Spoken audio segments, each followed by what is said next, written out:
Cumprimente a igreja com a paz do Senhor Jesus, amém? Amém. Por favor, abra sua Bíblia em Isaías capítulo 41, verso 10, uma palavra muito conhecida.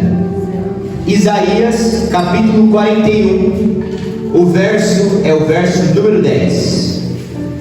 Glória a Deus.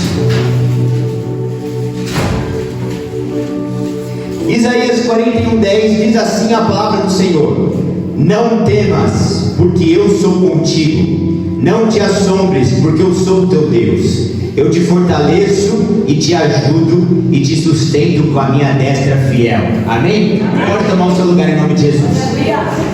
O tema da mensagem de hoje é: não estamos sozinhos. Então hoje nós vamos entender que nós não estamos sozinhos. Ainda que apareça, ainda que os nossos olhos não estejam enxergando ninguém e nada ao nosso lado, só que nós não estamos sozinhos. Nós acabamos de ler aqui um texto de Isaías 41, 10, onde a palavra diz assim: não temas, porque eu estou contigo. Muitas das vezes nós temos medo, porque nós ainda não entendemos que nós não estamos sozinhos. É por isso que o medo toma conta do nosso coração, é por isso que o pavor toma conta da nossa alma, porque a gente ainda não se apegou nessa palavra que nós não estamos sozinhos. O salmista, ele é muito eficiente e eficaz quando ele diz assim: ainda que eu andasse pelo vale da sombra e da morte, eu não temerei mal algum, porque tu, Senhor, estás comigo. Então ele tinha convicção que ele não estava sozinho. Então o salmista, ele podia declarar com os lábios dele: Senhor, se tu estás comigo, eu creio que está, eu vou até no vale da sombra da morte e eu não tenho medo algum. Então por que a gente tem medo? Por que a gente está tão apavorado? E essa é a pergunta que eu quero te fazer nessa noite. Por que esse medo está tomando conta do coração? Por que esse pavor está tomando conta desta alma? Sendo que você não está sozinho, sendo que você não está sozinha. Então a primeira lição de hoje, eu preciso que você olhe para dentro da tua alma e faça como o rei Davi fazia. O rei Davi conversava com a alma dele e ele falava assim: ó, por que está batida a minha alma? Por que se perturba dentro de mim? Espere em Deus, pois eu ainda o louvarei. Então o rei Davi, ele está falando para ele mesmo. E eu falo para você: faça esse exercício hoje. Fale para você, fale para a sua alma. Por que você está com medo? Por que você está angustiado, abatido, oprimido? Nós não estamos sozinhos. E eu trouxe para você, com base nesse versículo, 4 motivos pelos quais nós não precisamos ter medo. Esse versículo fala: não temas, porque eu estou com você. Então o primeiro motivo pelo qual nós não precisamos ter medo é porque Ele está conosco. E tem um versículo na Bíblia que diz assim: se Deus é por nós, quem será contra nós? Então o primeiro motivo para não temer: Deus está conosco. Segundo motivo, a palavra fala: porque eu te fortaleço. Então é por Ele nos fortalecer que nós não devemos ter medo. É por Ele nos fortalecer que nós não deveremos ficar apavorados. E é quando a palavra fala que Ele é quem nos fortalece, significa que a força não vem de mim, mas vem dEle. Significa que o ânimo não vem de mim, mas vem dEle. Significa que a coragem não vem de mim, mas vem dEle. Porque Ele fala assim: sou eu que te fortaleço. Então a força não é minha, a força não é sua, a virtude não é minha e a virtude não é sua, mas é dele. Próximo motivo pelo qual nós não devemos temer, ele fala assim, ó: porque eu te ajudarei. Quando alguém me ajuda, irmã Eliette, eu não estou mais sozinho, mas Ele está fazendo comigo. Eu não sei o que você precisa fazer, eu não sei qual deserto você precisa passar, mas a Bíblia fala: eu te ajudarei. Nós não temos que contar com o nosso braço e com a nossa força, mas biblicamente nós podemos contar com a ajuda do Senhor. Quarto motivo pelo qual nós não precisamos ter medo, ele fala assim: eu te sustento, eu te seguro com a minha mão direita poderosa. Então o que ele está falando? Eu te sustento, eu te seguro, eu te guardo, eu te dou a mão e eu é quem te apoia. Então se nós realmente deixarmos esse versículo entrar na nossa alma,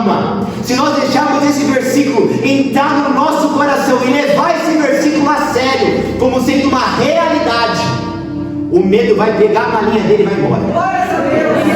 A angústia vai fazer a malinha dela e vai embora. E se Deus está conosco, o que eu preciso fazer? O que você precisa fazer?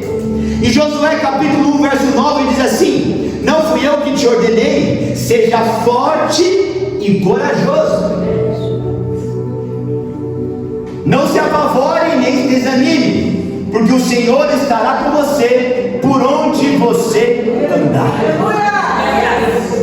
O mesmo Deus que me garante a segurança é o Deus que me exige e te exige coragem. O mesmo Deus que me garante e te garante segurança é o Deus que exige de mim e exige de você força. Diante da circunstância, diante da batalha, diante do problema, a ajuda vem dele, mas a força e a coragem vem de dentro de nós. Diante do problema, diante do deserto, a ajuda, o auxílio, a mão estendida, o amparo, o socorro vem dele. Mas a força e a coragem, ele requer de mim e de você. Porque ele falou para Josué: seja forte, homem, tenha coragem, homem, porque eu vou estar com você por onde você andar. O que Deus está falando para Josué: você ainda nem viu o que eu tenho preparado para você. Mas para você viver, Josué, o que eu tenho preparado para você, você tem que ter força e coragem. Quando Deus olha para aquele grande homem, você sabe quem é, e fala: sai da sua terra, da tua parentela, da casa dos seus pais, para a terra que eu te mostrarei, farei de ti uma grande nação. O que Deus está falando para aquele homem? Coragem. O que Deus está falando para aquele homem? Força. Deus está falando para ele: eu vou ser com você, vou te abençoar, vou fazer de você bendita todas as famílias da terra. Mas você vai ter que dar um passo de sair da casa da tua mãe e do teu pai. Você vai ter que dar um passo de coragem, de ousadia e de fé. Aleluia. Se ele ficasse parado no conforto da casa dele, ele não viveria os sinais, as promessas e os prodígios de Deus. Deus, ele garante a segurança, Deus, ele garante a proteção, mas ele requer de mim e de você uma postura de coragem. Deus, ele garante que o mal não vai me tocar e não vai te tocar, mas ele exige de você e de mim uma postura de força. Qual que é o problema que eu tenho que enfrentar? Enfrenta esse problema com cara, com coragem, com força, porque ele vai ser com você. Glória a Deus. A Bíblia também fala, em Romanos no capítulo 8, que nada pode nos separar do Senhor, nada pode nos separar do amor de Deus. Diz assim: pois eu estou convencido que nem a vida, nem a morte, nem anjos, nem demônios, nem o presente, nem o futuro, nem qualquer poder, nem altura, nem profundidade, nem qualquer outra criação será capaz de nos separar do amor de Deus. Então o mesmo Deus que protege, o mesmo Deus que guarda, o mesmo Deus que auxilia, é o mesmo Deus que fala: não vai ter nada que vai me separar de você. Os problemas, as dificuldades, as lutas e as provas fazem de tudo para nos afastarem de Deus. Só que nós não podemos dar munição para o problema, para a luta e para a prova.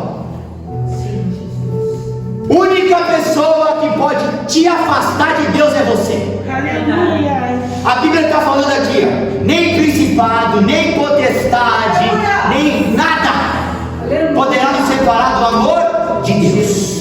Só que sabe o que o diabo faz? Já que o diabo sabe que ele não pode te afastar de Deus, que nada que ele venha plantar na tua vida pode te afastar de Deus, porque o texto de Romanos 8 fala que nada poderá nos afastar de Deus. Sabe o que o diabo faz? Vou deixar a luta tão grande na frente daquela irmã, vou deixar o problema tão grande na frente daquele irmão, que eu vou tirar a força dele e dela de dobrar o joelho para orar. Vou deixar a luta tão grande na vida daquele servo do Senhor, que ele não vai ter força para fazer o jejum. Vou tirar a força dela, mas como que eu faço? A hora que ele pegar na palavra para ler, eu vou colocar um sono. Vai vir um sono, vai começar a abrir a boca, não vai conseguir pegar na palavra, ler, meditar. Nada pode te afastar de Deus, exceto você. Então, já que nada poderá nos afastar do Senhor, não vamos dar munição para o diabo. Não vamos munir ele. Não vamos dar brecha para ele. Por que você acha que você está tão abatida? Por que você acha que você está tão oprimido? É o outro lado querendo tirar a tua força para você sair da presença de Deus. Porque ele não pode te tirar. Então ele te afasta, elimina a tua força.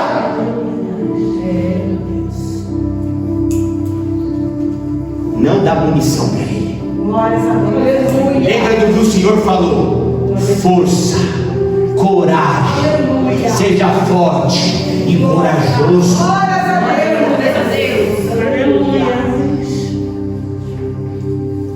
Tem um versículo em 2 Samuel 22:30 que quando eu li ele, eu fiquei estremecido. A palavra fala assim em 2 Samuel 22:30: contigo eu posso avançar contra uma tropa. Com o meu Deus eu posso transpor muralhas.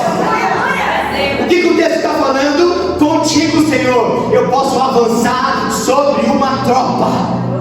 Com o Senhor comigo, eu posso transpor muralhas. E esse versículo serviu para ele, mas também serve para mim. Esse versículo serviu para ele, mas também serve para você. E o que isso significa, Douglas? Que com o Senhor do nosso lado, nós podemos avançar diante de tropas. Que o Senhor do nosso lado, nós podemos transpor muralhas. A gente já tem tudo. A gente já tem tudo. Só nos falta curar essa miopia espiritual. Só nos falta curar essa cegueira espiritual. A Bíblia nos mostra que com ele eu posso dar de frente com uma tropa, com ele eu posso transpor muralhas. E o texto fala: eis que estou contigo, ou seja, já está tudo pronto. O problema sou eu. O problema é você, que ainda não entendeu e ainda não tem coragem. Meu Deus, aleluia. Aleluia. Quem que conhece a história de Sansão? Um dos homens mais fortes da Bíblia. Um homem que na mão de Deus fazia e acontecia. A palavra de Deus conta que em determinada situação o Espírito de Deus possuiu Sansão. Em determinada situação, irmãos, nós, o Espírito Santo desceu sobre Sansão. E a Bíblia fala que o Espírito Santo descendo sobre Sansão, Sansão pegou uma queixada, que é uma alçada de animal, e com uma alçada na mão, não foi com um fuzil, não foi com uma metralhadora, não foi com uma faca, não foi com uma espada, foi com o resto de osso de animal. Sansão pegou aquela queixada e ele matou sozinho 1000 homens. Não foi um, não foi 10 e não foram 100, foram 1000 homens, irmão Eduardo, com uma queixada que ele achou. Por quê? Porque o Espírito Santo possuiu ele. A palavra fala isso. O Espírito Santo desceu sobre ele, e através do Espírito Santo ele matou 1000 homens. Glórias a Deus. Só que a Bíblia fala que após aquilo, após a execução do ato, o Espírito Santo, porque no Antigo Testamento, irmã Eliette, o Espírito Santo apenas descia, fazia a obra e voltava para o Pai. No Antigo Testamento, irmã Flávia, os homens não possuíam o Espírito Santo.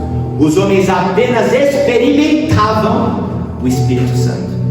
No Antigo Testamento, o Espírito Santo vinha, possuía, auxiliava, dava força, fazia a obra e voltava para o Pai. ele diz: é necessário que eu vá, porque se eu não for, o Consolador, que é o Espírito Santo, não vem. Logo depois, Jesus ele chega para os seus discípulos e faz assim: recebam do Espírito Santo. Logo depois, o Senhor Jesus fala para eles: permaneçam em Jerusalém, até que do alto vocês sejam revestidos de poder. E ele está falando sobre o batismo com o Espírito Santo. Em 1 Coríntios capítulo 3, verso 16, diz assim: vocês não sabem que vocês são santuários de Deus e que o Espírito Santo habita em vocês? Olha aqui para mim. Eu dei toda essa volta para te falar que no Antigo Testamento Sansão matou 1000 homens com uma queixada, porque o Espírito Santo só desceu e subiu sobre ele. E você hoje tem o Espírito Santo morando dentro de você e não tem força e não tem coragem para levantar da cama para fazer nada. Antigamente eles não possuíam da preciosidade que nós possuímos hoje.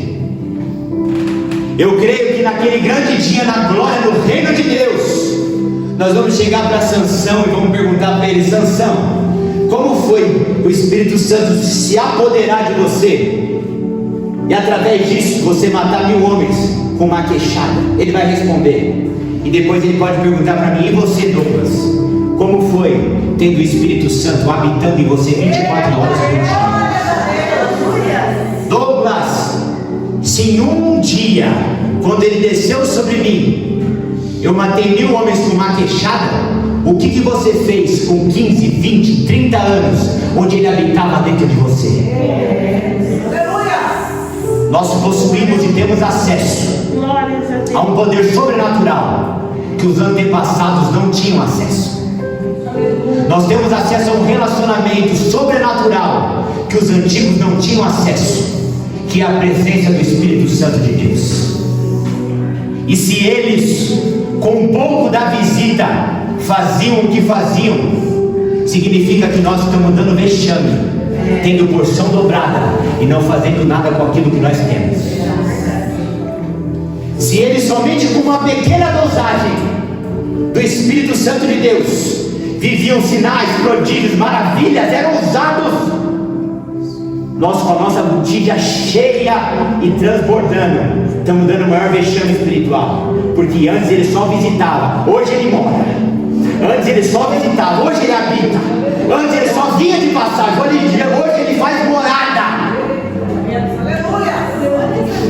E que tipo de vida eu e você temos? Que tipo de fruto eu e você estamos dando? A Bíblia fala que Deus não nos deu um espírito de covardia nem de medo. Agora eu preciso trazer para você, encaminhando para o final da mensagem, alguns exemplos de homens de Deus para aumentar a sua fé. Alguns exemplos de homens de Deus para você ver que assim como eles não estavam sozinhos, você também não está sozinho. E que através do que Deus fez na vida deles, você sai daqui com a sua fé alimentada, porque o mesmo Deus que fez na vida deles também faz na sua vida. E o primeiro homem de Deus é Daniel. A Bíblia fala que em determinado momento Daniel decidiu não se contaminar com as iguarias do rei. E a Bíblia fala que enquanto os outros jovens estavam comendo do vinho, estavam comendo das gorduras do rei, Daniel falou assim: me alimenta só com legumes. Por que ele queria se alimentar somente com legumes? Porque ele estava de dieta? Não, porque ele decidiu não se contaminar com as iguarias do rei. E o soldado que estava tomando conta dele falou assim: rapaz, se eu fizer isso, não te alimentar com o que o rei está me mandando te dar, e o rei vê que você está com o rostinho meio abatido, que você está meio com uma anemia, que você está meio fraquinho, a minha pele está em risco. Aí Daniel falou assim: faz um teste, experimenta, pode dar para os outros garotos todas as iguarias do rei, para mim você dá só legumes e deixa que eu resolvo com Deus. A Bíblia fala que depois de um tempo aquele homem volta e o rosto de Daniel está mais corado que o dos outros. A aparência de Daniel está melhor que a dos outros. Ele olhou e Daniel estava até mais robusto, mais cheinho do que os outros. O que isso significa? Mesmo comendo menos, estava mais nutrido. Mesmo recebendo menos nutriente, tinha mais brilho e tinha mais vigor do que todos os outros jovens. E por que comendo menos estava mais nutrido? Por que comendo menos tinha mais brilho? Porque o Deus que está na tua vida também estava na vida dele. Só que Daniel também não para por aí. A Bíblia fala que saiu um decreto. Só podia orar para a estátua do rei. E se alguém fosse pegado orando, e se ele pedisse para a estátua do rei, seria morto. Daniel falou: eu morro, mas eu não me dobro diante de outro, a não ser do meu Deus. E a Bíblia fala, irmã Marcela, que 3 vezes por dia ele orava, 3 vezes por dia ele ficou orando. E a Bíblia fala que ele era tão ousado e tinha tanta fé, que ele orava, irmã Rosângela, mas não era escondidinho não, ele orava com a janela aberta, ao ponto de homens passarem e falar assim: ah, não é possível, está orando da janela aberta. Foram falar para o rei amava Daniel de paixão, só que palavra de rei não volta atrás. A Bíblia fala que rei com a dor no coração falou assim: Daniel, sinto muito, mas eu vou ter que te lançar na cova dos leões. A Bíblia fala que aquele jovem, ele é pego, ele é jogado na cova dos leões e ele passa a noite. E pela manhã o rei tristinho, o rei que amava Daniel, vai chorando, o rei vai pranteando, e o rei fala perto da cova, sem nem chegar perto da cova, irmã Kelly: ó Daniel, tomara que o seu Deus tenha tido misericórdia de você. Já desfalecendo o rei estava. Lá de dentro Daniel grita: ó rei, vive para sempre. Porque o meu Deus mandou o seu anjo que tapou a boca desse leão. Sabe por que o leão nem sequer tocou em Daniel? Porque o Deus que está na sua vida estava na vida dele. A Bíblia fala que em determinado momento Daniel está orando, Daniel está pedindo para Deus que opere sinal, prodígio, maravilha na vida dele. E a Bíblia fala que o príncipe da Pérsia, ou seja, o principado maior, intervém e fala: a bênção não vai chegar. E começa uma luta, uma guerra no mundo espiritual. Vem o anjo, não dá conta. O anjo volta para o céu e fala assim: ó, o príncipe da Pérsia está travado. Vamos comigo. Vem o anjo, e agora vem anjo e arcanjo.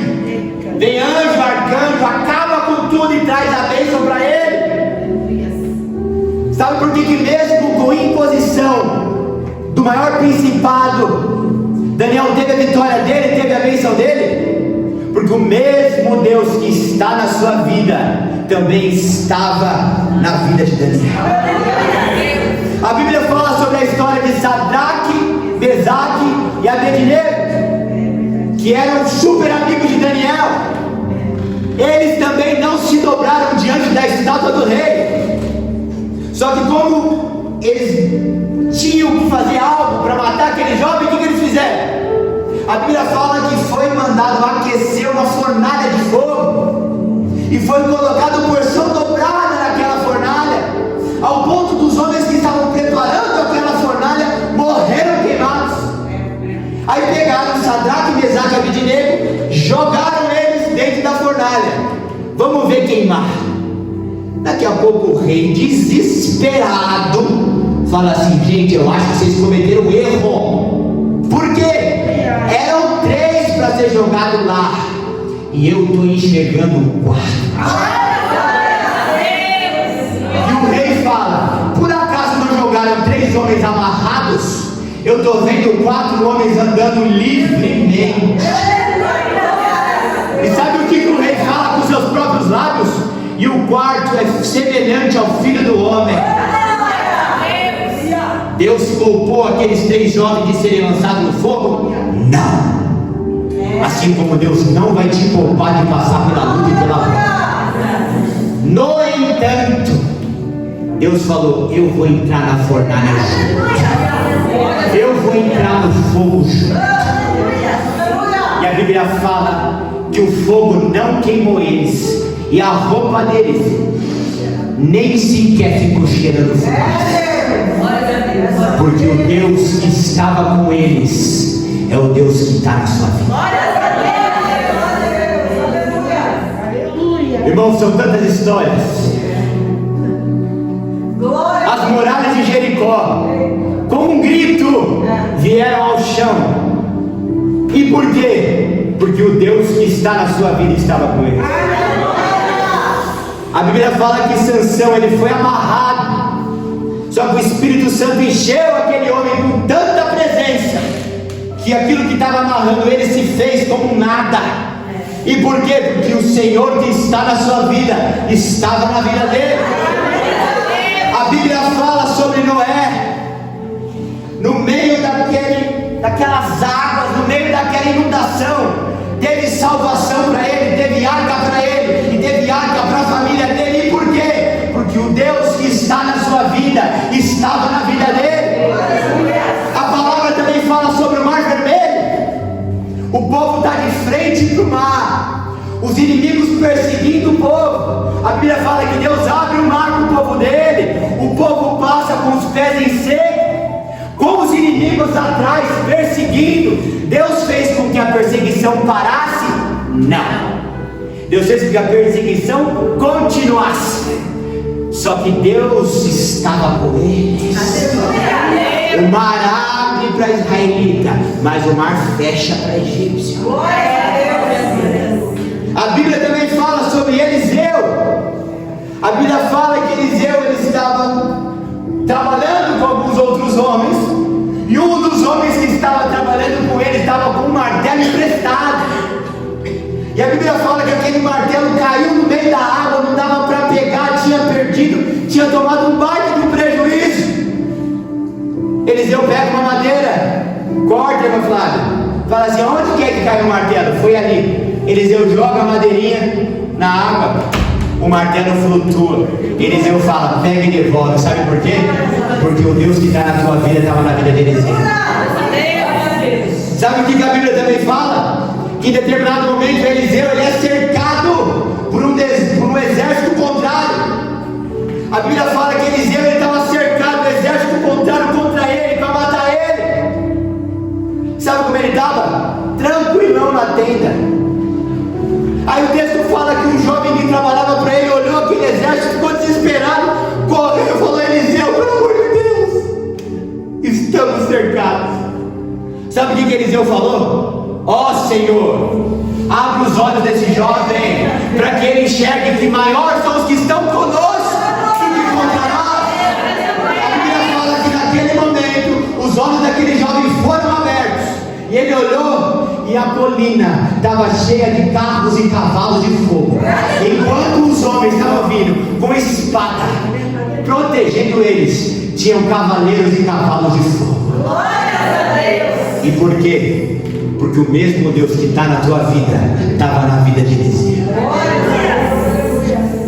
E para fechar, a Bíblia fala sobre Pedro. Pedro pregando a palavra, cheio do Espírito Santo. Ele é encarcerado. Metem ele na cadeia, amarram ele, prendem ele e falam assim: agora a gente para a pregação desse jovem. O anjo pega, o anjo transpassa as paredes como se não fosse nada. O anjo vai até a cela de Pedro. O anjo fala: vem, filho. O anjo chama Pedro. O anjo desata Pedro. O anjo transpassa com Pedro a parede, transpassa com Pedro a cela. O anjo leva Pedro até o santuário e fala: prega. Os guardas vai, olha e fala assim: cadê o Pedro, gente? Olha, as algemas estão lá. Força a porta, está intacta. Glória a Deus. Glória a Deus. Quem que tirou Pedro, gente, daqui? Ó, tem a notícia que Pedro está pregando lá no santuário. Eita, glória a Deus. Foi tão sobrenatural, José, que a Bíblia fala que Pedro não sabia se era realidade, se era uma visão, ele só sabe que ele foi. Glória a Deus. Porque o Deus que está na sua vida, Ele também estava na vida de Pedro. Qual é o intuito dessa mensagem? Eu quero que você saia daqui dando mortal para trás. Eu quero que você saia daqui falando assim: não, eu não estou sozinho não, gente. Eu não estou sozinho não. Não é porque eu não estou. O Deus de Pedro está comigo, o Deus de Paulo está comigo, o Deus da muralha de Jericó está comigo, o Deus que abriu o mar está comigo, o Deus de Elias está comigo, o Deus de Eliseu está comigo. Nada poderá nos separar do amor de Deus. Ele está conosco. Só que uma coisa Ele exige de mim e de você: ser forte e corajoso. E eu agradeço a oportunidade em nome de Jesus.